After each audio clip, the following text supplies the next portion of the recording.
We have the Palace of Versailles, Schwetzingen Palace, the Royal Palace of Caserta, Nymphenburg Palace, Herrenhausen Palace. Even today, they still retain much of their splendor and brilliance. But it's when we look at some of the old plans of these areas that we realize just how otherworldly these sites were. They were never constructed to house the elite. They were the farms of old. Look at the gardens. They are cymatic gardens. Even from these old illustrated plans, we can see just how gargantuous these farms were. Microcosmic grid systems, suggestive of the entire larger power grid itself. The cymatic gardens were likely grids cultivated with sound and the living water to grow food, herbs, and who knows what else. Even contemporary scientists openly acknowledge that sound waves strongly influence the growth of fruit, vegetables, and crops. And to this day, some of these structures retain a lot of their glory when viewed from above. The Palace of Versailles, a wondrous geometric marvel, a collection of impossible structures, extraordinary cymatic gardens, and water systems. Let's venture closer into the Palace of Versailles and have a look. Hold on now. Wait, what? This is not the Palace of Versailles. I really need to fix this thing. It's been acting up a lot lately. Where are we? Wait a minute. I recognize this place. Memories from a long time ago. This is Chatsworth House in the Peak District, England. Oh well, this should do. Come on, let's see what we can find. Chatsworth House was completed in 1708, we are told. Its story, much like the story of the entire Peak District, is a fabrication, a complete lie. The place has changed much over the years. It is situated beneath two large bodies of water, the Emperor and Swiss Lake. The water from the lakes is channeled across a broken aqueduct before falling 79 feet and meandering gently down the hills in complex waterways and running right into Chatsworth Estate. The waters feed the estate's own lakes, rivers and streams through a series of runways and a multitude of complex tunnels beneath the estate and the structure itself. Due to the estate's repurposing, much of this remains hidden, but you can see the tunnels quite clearly here, snaking their way down. It is one interconnected water system. Waterways deliver themselves into waterfalls at the impressive rockery before continuing on their journey. All of the water gathers into a central, rectangular front piece which feeds the Emperor Fountain. The water then continues underground until it pours into the River Derwent, a 66-mile-long tributary of the River Trent, which runs throughout the Peak District. While much of the estate has undergone some serious restoration, which is actually a fancy, deceptive word for criminal gutting and destruction of technology, there are a lot of haunting remains of its former glory. It is important to note that unlike many of the huge energy generators, Chatsworth House was probably partially occupied. By farmers, that is. The central engine was located off-site, and has been subsequently removed and repurposed as a larder to store hunted game. This magnificent, gorgeous structure would have functioned as a small generator, which also contained a small engine in its centre. It was repurposed as the stables. The horses of the 19th century clearly lived better lives than most of the population. Above, atop of the hill next to the Emperor and Swiss Lake, we can see the quadruple capacitor or water tower. This was repurposed as a hunting tower. But stalking the 105-acre grounds, a visitor with eyes to see might spot some unusual sights. One of which is the half-ruined obelisk hidden away in the tangled overgrowth at the bottom of the hill below the lake. The official, controlled history that visitors receive when touring Chatsworth conveniently leaves out any mention of the obelisk. For you see, the hunting tower was not Chatsworth's only capacitor. The entire estate needed constant water storage to fulfill its energetic requirements and purposes. There are many odd structures dotted around that remain unexplained. And then there is this, the Cascade, a true little wonder. The dome, a series of toroidal circles that rise to meet the smaller copper dome. They tread carefully here, making sure they force a distorted history on you. But, as always, they cannot help themselves. They just have to tell you in their own roundabout controlled manner. As the placard states, water can be made to flow over the roof and out of 13 spouts. Some of these spouts are crafted in the form of immaculate stone dolphins and giant fish. There are even hidden jets in the floor, they tell us. The water is received from the lakes above and is used twice more in its journey to meet the River Derwent below. Once in the South Lawn Fountain and again the private West Garden. But look closer at what they acknowledge. Each step of the cascade is different from the one below and above it to vary the sound of the falling water. This was allegedly built in 1703. Why would an 18th century people be concerned with varying the sound of falling water?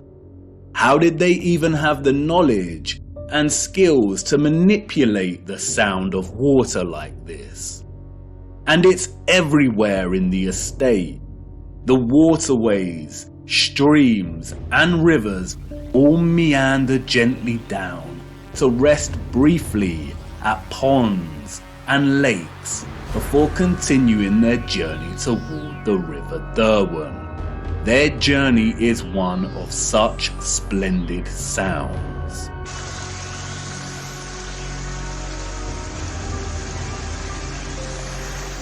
As you begin to traverse the labyrinthine passages of our corrupted history, you will inevitably meet the lithographs, renderings, engravings, illustrations and paintings.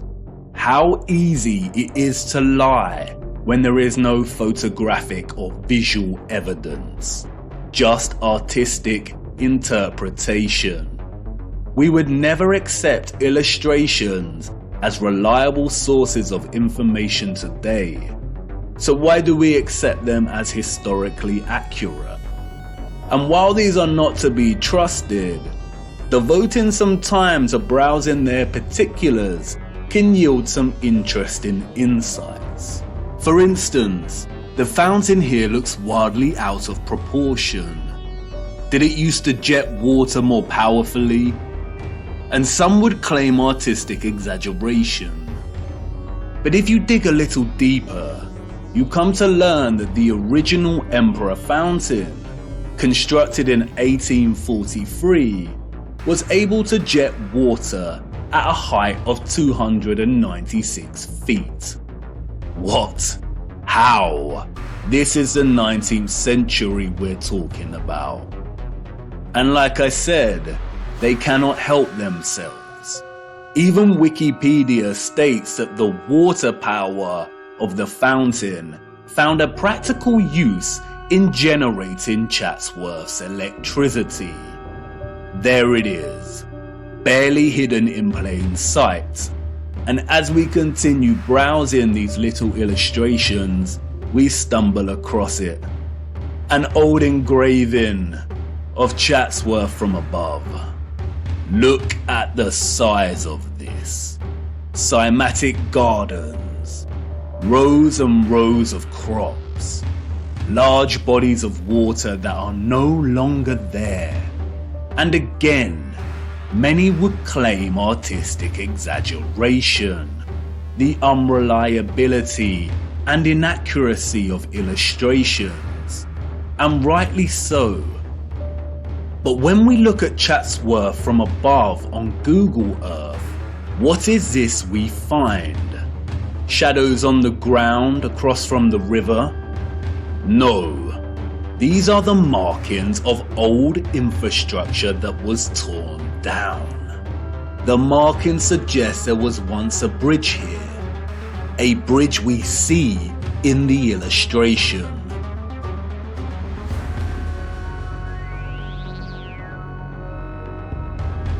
Look a little closer. An octagon with the clear outline of an old generator. So yes, the illustration is a lie. The estate was much, much larger than depicted here.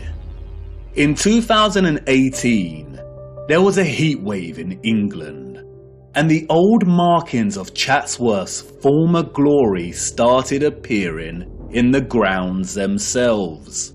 They had to acknowledge it. Sometimes mud and lies are not enough to bury the truth. Chatsworth was a huge farm in the old world. As I said before, the illustrations and paintings are not to be trusted.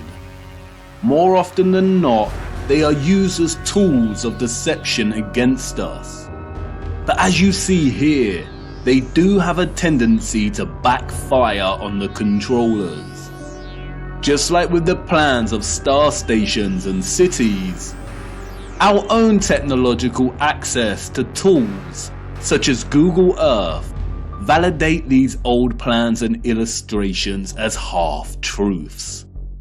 You can bet good money that even the plans and illustrations are only giving us a fraction of the full picture, just like here with the plan of Chatsworth. And it's in Chatsworth that we encounter the first of many acts of barbaric desecration by the hands of the enemy. Chatsworth's great conservatory stood immense until destroyed in 1920.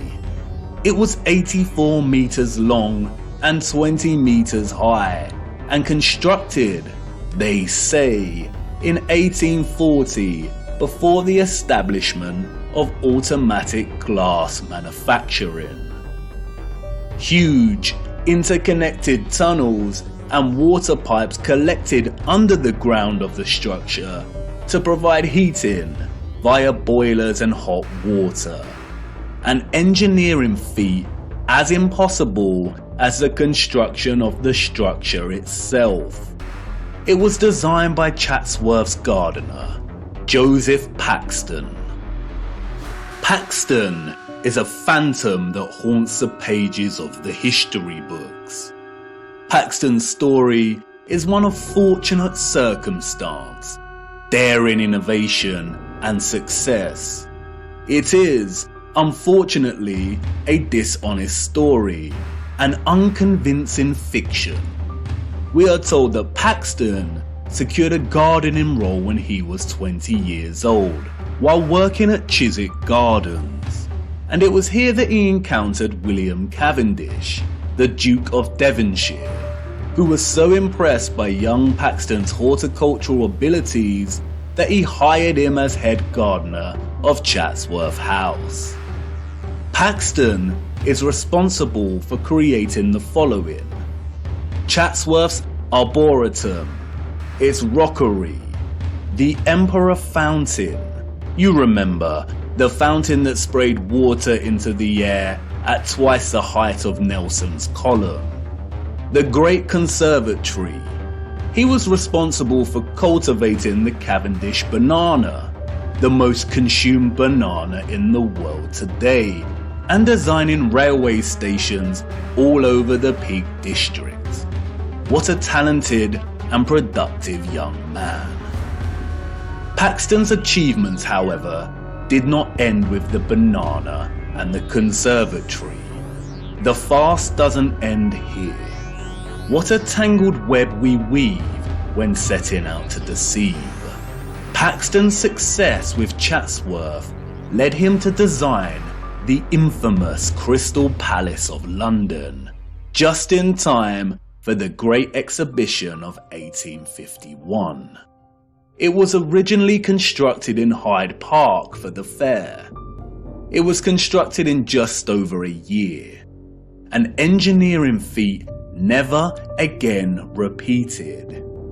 It was made from more than 1,000 iron bars, and its overall mass comprised of over 4,000 tons of iron. The Chance Brothers Glassworks in Smethwick provided the 300,000 sheets of glass. Remember, this was before automatic glass manufacturing. This is the glassworks in which the glass was produced. A simple maths equation gives us an average of 822 glass panes produced every day, 7 days a week, for a year. Right here in this factory. This was Paxton's initial planned sketch for the structure. He went from this to this in a year. Furthermore, the entire Crystal Palace was able to house gigantic trees, and they had to board a lot of the glass panes up and cover a lot of the top of the structure during the World's Fair exhibition because the interior of the structure became too hot. Wouldn't Paxton, who designed the Chatsworth Conservatory, know that a huge glass palace would produce immense heat? The entire narrative soon dissolves into stupidity when we realise that a year later, in 1852, they dismantled the Crystal Palace and moved the entire structure to Sydenham in southeast London, where it was rebuilt with 2 additional huge water towers at either end of the monstrous structure. Interestingly, no photographic evidence of the original Hyde Park Palace exists. Just illustrations. Wouldn't the structure have been the focus of many photographers during the opening of the Great Exhibition of 1851, the first of its kind? It is highly likely there were either 2 of these crystal palaces in London and both destroyed, or the Hyde Park Palace is just an outright lie. Interestingly, a few years after its relocation to Sydenham, this map of the palace was produced, all designed at the hand of our genius gardener. He struggled with the water supply, we are told. After all, supplying 12,000 fountains, 2 of which shot water 250 feet into the air, and the various cascades would be a difficult task to achieve. But clearly not for Paxton. He made it happen. Interestingly, the Crystal Palace also featured one of these impossible, grand, and spectacular organs. Oh, and if that wasn't enough, while Mr. Paxton was redesigning the Crystal Palace at Sydenham, he was also designing the glorious Mentmore Towers for none other than Baron Mayer Rothschild. Who would have thought that a random, young 20-something gardener would go on to be responsible for some of the most impossible and impressive engineering feats in history? Let's also not forget about his banana. Paxton is an example of the enemy's laziness when it comes to hiding our true history. It is not fathomable or even possible for the citizens of the 19th century to have even built these structures, let alone assign their inception to one sole man. The Crystal Palace and its gardens, just like Chatsworth, were huge farming grids that used the living water in conjunction with sound and electromagnetic energy to cultivate a whole range of wondrous produce. Kew Gardens in London is another example. The abundant electromagnetic energy was able to produce conditions of heat with ease, and the vibrational frequencies encouraged growth. Perhaps that's why Crystal Palace housed a grand organ, utilizing frequencies and vibrations to enable the growth of produce. And that's why the controllers were able to assign the cultivation of the banana, an exotic fruit, to a fabricated Englishman. The technology already established in England was able to grow many things with ease. Among other impressive horticultural achievements attributed to Paxton's genius were the perfect pineapples, another tropical fruit he grew at Chatsworth. He grew enormous lily pads, which could hold the weight of a human. He grew gigantic sequoia redwoods at Chatsworth, which usually only thrive in humid conditions. He grew them with ease, and many of these redwoods remain today, a spectacular sight to behold. It's probably worth noting that among Paxton's many other talents, Wikipedia also tells us that he became quite skilled in moving gigantic trees, as well as gigantic crystal palaces. The largest of these trees weighing 7,000 kilograms. How? With horse and cart? Why are humans so gullible? They destroyed the beautiful and impossible Chatsworth Conservatory in 1920. As the Duke's son said in a letter to his father, they blew off well over 200 pounds of explosives to tear it down, so it must have been well built. The structures of the old world were built to stand for centuries. What a great shame. The lies surrounding the Peak District do not end with Paxton. The entire national park was one gigantic interconnected electromagnetic water system of the old world. It was most likely one of Britain's primary suppliers of farming goods. The national park boasts one of the largest collections of stately homes, halls and manors, all of which would have functioned as huge farms. It was also a regional retreat that specialized in healing. Yes, that's right, healing. The Peak District is home to two large towns, Matlock and Buxton. Buxton is famous for its bottled water, and Matlock is renowned for its historical baths. Even today, both towns boast an enviable collection of old world structures. We see an abundance of old generators, domed pavilion structures, capacitors, colonnades, columns, bandstands, gardens and water systems.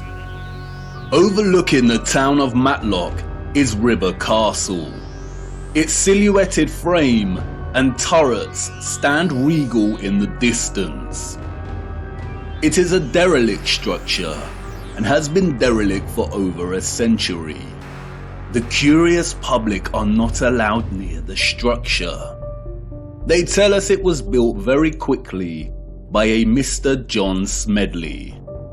Smedley was, we are told, an industrialist. By the 1850s, he had become the driving force behind Matlock's hydropathic industry. Hydropathy is the practice of healing and curing diseases through the use of water. The official narrative states that Smedley built Smedley's Hydro, which sits on Smedley Street in Matlock. It is now a government council building. Smedley's Hydro was just one of the hydropathies in the region. At one point, we are told, there were over 20 hydropathic establishments in the region. Just look at these structures. Smedley did not build the Hydro. Its structure and immense water tower evades his capabilities and the capabilities of all the 19th century citizens. The citizens of the 19th century Peak District inherited all of this infrastructure, and the controllers of our realm knew that they needed to squash any possibility of it being used for its original intended purposes, or for any of the inheritors to discover the truth. It was just too obvious, and soon someone amongst the crowd might start putting two and two together. So they did what they do best and employed a puppet. But unlike Paxton, who was able to achieve fame and fortune for taking all of the credit, Smedley had a different role to play. A role that many puppets in our society today still play. His mission was to carefully control the introduction of hydropathy, only for it to be declared primitive or fraudulent, and then subsequently buried and eradicated as a serious practice. His story is a very similar story to another enemy puppet that has gained a lot more attention over the years. I too once fell for the lies surrounding this man's story. The hydropathies were able to accommodate hundreds of patients, and they were tremendously successful in curing a whole host of diseases and issues, ranging from inflammation and bilious attacks to paralysis, rheumatism and fevers. This was conducted through an array of different bathing techniques, applying dripping sheets as bandages and fusing electricity, sound waves and water. There were, as one newspaper reported, electric bells throughout the buildings. No doubt the actual potential of hydropathy was never fully expressed in Smedley's array of hydros, but they nonetheless helped people tremendously. And they were a huge success, so the controllers temporarily profited financially. The hydros healed and increased the well-being of people through water and its fusion with sound, vibration, frequency and electricity. Look at the electric treatment menu from one of the old brochures. Options for high-powered parabolic reflector, electric ionization, and high-frequency treatment. Smedley also demonstrated the ability of etherized water to heat entire rooms in a profound way. The fernery at the hydro had a water heating system built into its walls and always maintained a constant temperature of 65 degrees, even when the room was filled with a crowd of 350 or so visitors. The temperature never deviated. How was this kind of technology available in the 19th century, and yet today we do not have access to this kind of sophisticated heating? Historians and journalists of the time would deliberately smear Smedley, casting hydropathy as pseudoscience, comparable with homeopathy. Smedley had many battles with the burgeoning medical industry, and after his death, the hydros were purchased and the structural alterations began. Like Tesla, Smedley played his role and successfully introduced the science of the old world to have it debunked, tarnished, and sidelined forever. Hydropathy today is regarded as nothing more than a relaxing spa venture. All of its original applications of frequency and electricity have been eradicated from the practice. Smedley's role-playing allowed the controllers to justify the entire water grid system of the Peak District, successfully preventing the current 19th century and further subsequent generations from questioning its presence.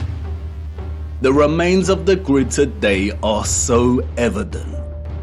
You can sit and relax to the soothing sound of water falling over the turreted regal Derwent Reservoir, which connects the entire region through its branching rivers and canals. You can stroll around shopping inside of old power stations and at old pumping stations. And in every area of the region, there are wonders waiting to be discovered. Not only in the larger towns do we find old fountains that once provided the living waters, but also in the remote villages. Tucked away, we find an old dry fountain. Look, the Lord's gift, a bittersweet joy to behold.